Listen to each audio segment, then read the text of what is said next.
Hello, hello, and welcome to another podcast episode of Overpowering Emotions, where I talk all things big emotions, emotion regulation. I've been talking about tools for emotion regulation. We've been talking about things like touch. There's so many things out there. But today I really want to make sure we're focusing on expressive writing. I've talked about writing before.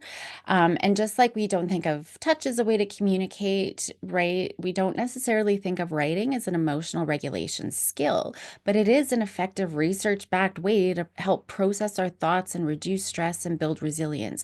Now, in the heat of the moment, right, it might be a little bit tricky, but I do always get kids, especially as they get older and they can write, to put pen to paper. Right. And I think that that's really important. So, a great place to start here is really with rumination, right? Rumination is where we get stuck in our thoughts and we might even start spiraling, right? I'm going to fail. Oh my gosh, I'm going to fail. And what's going to happen? I'm going to not be able to get a job and, all this stuff. So, why do we get stuck in our thoughts? I think that that's helpful to think about that question. Our minds really do love to spiral. When something stressful happens, we're replaying it over and over and over, trying to make sense of it. But it doesn't always help, even though our brain might like to go there and it might feel like we're being productive and problem solving. It just creates a trap where we're stuck in this cycle of rumination. And the problem with rumination is that it keeps those emotions bottled up. It's making them even more overwhelming, even though we're thinking about it. That rumination really fuels things like anxiety because our brains are stuck with what went wrong or what's to come, like the fear of what's to come. So it's preventing any problem solving because there's no clear structure. We're stuck in the past or in the future, but we're not being mindful of, whatever cues are here in the moment to tell us what we should do or whether we should worry for real or not, right? So this is where writing can really be helpful, at the end of the day. I'm always telling all of my teenagers and adults, like I said, to put pen to paper whenever that emotion comes up. And I think it's really helpful to start getting kids to do this early as possible too. Right? Maybe it's just drawing pictures and that's okay. But looking at how we can express those things. Writing really helps force that structure onto chaotic thoughts.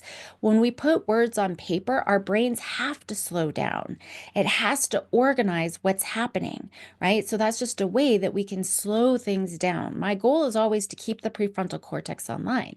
So writing helps move those emotions from the limbic system, which is the emotional brain, to the prefrontal cortex, the thinking brain. Every strategy I talk about, it's about how do we keep that prefrontal cortex online. That's our rational emotion regulation, calming down part of the brain. So instead of having this messy storm of thoughts, right, that the emotional brain is taking over and ruminating, we're now creating a clear narrative. So we know that writing about emotional experiences can reduce stress and anxiety. It improves sleep, it improves immune functioning. Even, it can even help us recover from trauma and it helps us process difficult emotions. Now, for kids, they don't always have the words to express what they're feeling, right? Especially in the moment, we're trying to get them to identify, right? We're teaching that emotional literacy. But writing gives them a safe space to process that emotions without pressure, without any judgment, and they can slow down and really think about it, right? And there's no pressure in the moment, which really is important. Now, I know I've talked about this, but an effective method takes about 20 minutes, for my teenagers and adults. And so I'll explain that. We'll adjust it for kids. But essentially, you set a timer for about 20 minutes and you write freely about something that's been emotionally significant for you. You're not worrying about grammar, spelling, or structure, right? You're just letting the emotions flow onto the page, whatever that emotional situation was. Now, it's best to repeat it for 4 days in a row, or just because, that's going to just optimize some of the processing. You don't have to do it again, right? But we're going to do it for 4 days in a row, ideally at the same time. So if you do it at 10 o'clock in the morning, Monday, you're going to do it 10 o'clock Tuesday, Wednesday, Thursday, or on the same day and time over 4 weeks. So Mondays for the next 4 weeks at 10 o'clock, for example.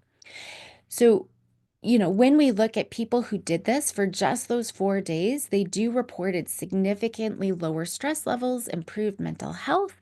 When they wrote about those emotional experiences, they're able to process those informations. And so they're not needing to go to the doctor, as often because their immune systems have actually improved.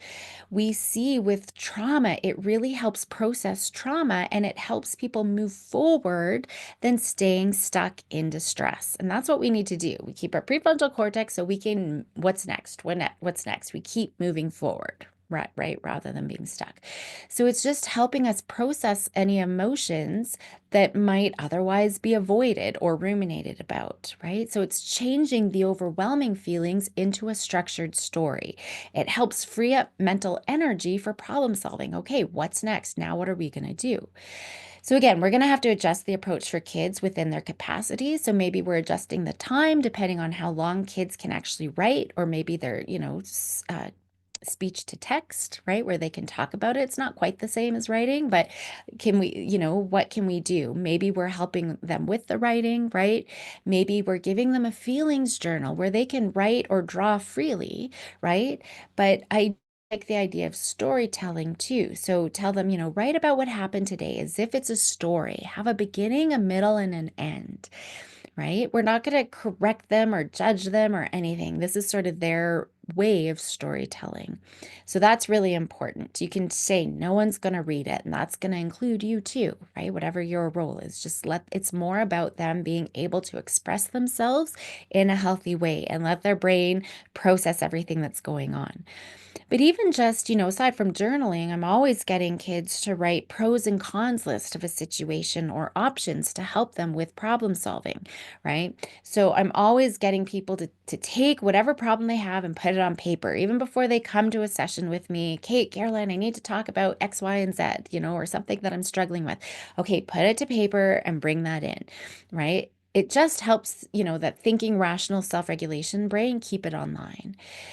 We do all process emotions in different ways, so it's about experimenting. Some of us prefer to talk, some of us prefer to write, some of us do just want to think as long as it's not rumination. Talking about emotions is great if it's done constructively, right? Talking can help us gain perspective, receive support if we're open for that. I mean, if we're venting and someone's trying to give us advice, that's not helpful. We're just going to shut down. Also, it's not helpful if the conversation stays in venting mode. It's just reinforcing negativity rather than actually helping, right? And if adults start talking too much to kids, also not very helpful. They're just going to shut down. Writing about emotions, especially structured writing, like what I'm talking about here, it tends to be more effective than talking because it's providing some privacy, right? There's no fear of judgment because no one's going to be looking at it. It also allows deeper reflection because it really is slowing them down. Kids have to be able to go back, they're keeping their prefrontal cortex online. They can go back and move forward through and back and forth through the situation at their own pace. Right? It really is helping create that structure, which reduces chaotic, spiraling thoughts.